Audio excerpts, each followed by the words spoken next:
तीसरा क्वेश्चन है, एक चतुर्भुज ए बी सी डी बनाइए जिसमें ए बी बराबर 3.0 सेंटीमीटर, सी डी बराबर 3.0 सेंटीमीटर, डी ए बराबर 7.5 सेंटीमीटर, ए सी बराबर 8.0 सेंटीमीटर और बी डी बराबर 5.5 सेंटीमीटर।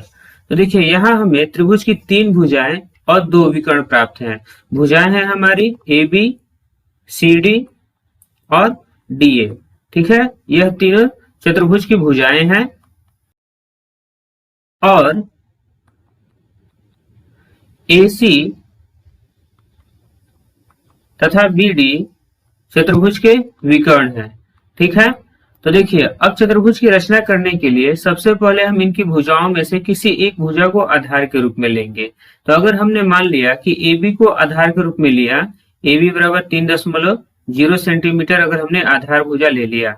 ठीक है, अब इससे हम DA 7.5 सेंटीमीटर की रचना करेंगे, तो यह हो जाएगा हमारा 7.5 सेंटीमीटर का। फिर अब हम यहाँ से BD विकर्ण 5.5 सेंटीमीटर का माप लेंगे। ठीक है, B से D का 5.5 सेंटीमीटर का माप लेंगे। तो मान लीजिए दोनों यहाँ कट रहे हैं तो यह हमें D बिंदु प्राप्त होगा। ठीक है, अब इसे अगर हम A और D को मिला लेंगे तो हमें भुजा AD प्राप्त हो जाएगा। ठीक है, हम B और D को अपनी सुविधा के अनुसार मिला भी सकते हैं और नहीं भी मिला सकते हैं। ठीक है, अब देखिए यहाँ हमें शीर्ष D प्राप्त हो गया, तो उससे हम भुजा CD की रचना करने के लिए D से 3 सेंटीमीटर चाप का एक चाप लेंगे। ठीक है, उसके बाद हम विकर्ण AC से 8 सेंटीमीटर का चाप लेंगे जो कि D से लिए गए चाप को किसी बिंदु पर काटे। तो यहाँ से हम एक चाप लेंगे जो मान लिया यहाँ काटा और इसका नाम हम रखेंगे C। ठीक है, अब हम यहाँ D से C को तथा C से B को मिलाएंगे तो हमें चतुर्भुज का निर्माण हो जाएगा। ठीक है, हम यहाँ विकर्ण की रचना कर भी सकते हैं और नहीं भी कर सकते हैं। तो यह तो पूरा प्रक्रिया था कि हम कैसे रचना करेंगे। अब चलिए हम इसे रचना करते हैं। रचना के चरणों को पहले लिख लिया है जिससे कि हमें रचना को समझने में आसानी हो सके। सबसे पहला चरण है 3.0 सेंटीमीटर का एक रेखाखंड AB खींचा। तो देखिए हम स्केल की सहायता से एक 3.0 सेंटीमीटर का रेखाखंड AB लेंगे।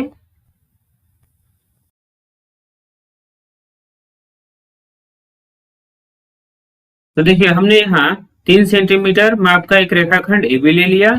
अगला चरण है बिंदु A से 7.5 सेंटीमीटर का एक चाप खींचा। तो देखिए यहाँ हमें 7.5 सेंटीमीटर का चाप खींचना है, तो प्रकार की सहायता से हम एक 7.5 सेंटीमीटर का चाप लेंगे।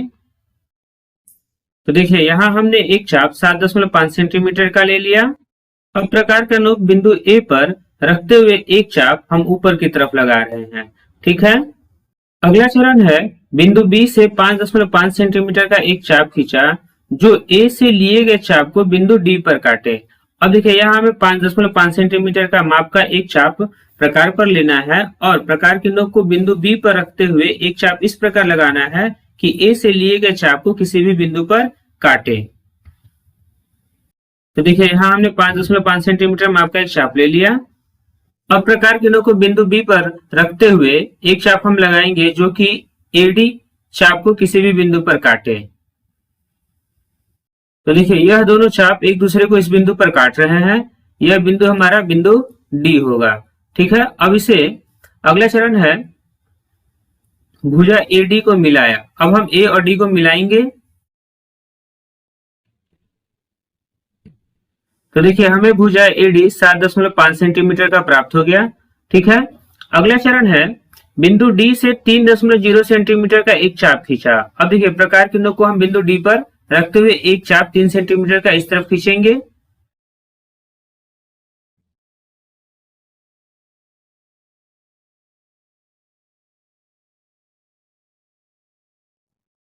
बिंदु A से 8 सेंटीमीटर का चाप खींचा जो बिंदु D से लिए गए चाप को बिंदु C पर काटे। अब देखिए यहाँ बिंदु A से हम एक चाप 8 सेंटीमीटर का लेंगे जो कि D से लिए गए चाप को किसी भी बिंदु पर काटे। तो देखिए यहाँ हमने 8 सेंटीमीटर माप का एक चाप ले लिया है। प्रकार की नोक को बिंदु A पर रखते हुए हम एक चाप लगाएंगे। ठीक है, अब देखिए दोनों चाप एक दूसरे को इस बिंदु पर काट रहे हैं। यह बिंदु हमारा C होगा। अब हम डी को सी से तथा सी को बी से मिलाएंगे, जिससे कि हमें एक चतुर्भुज ए बी सी डी प्राप्त हो।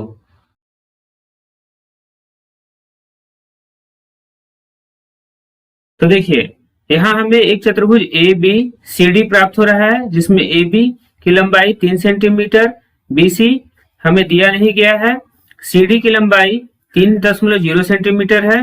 ठीक है, और हम चाहे तो विकर्ण की रचना कर भी सकते हैं और नहीं भी कर सकते हैं। ठीक है।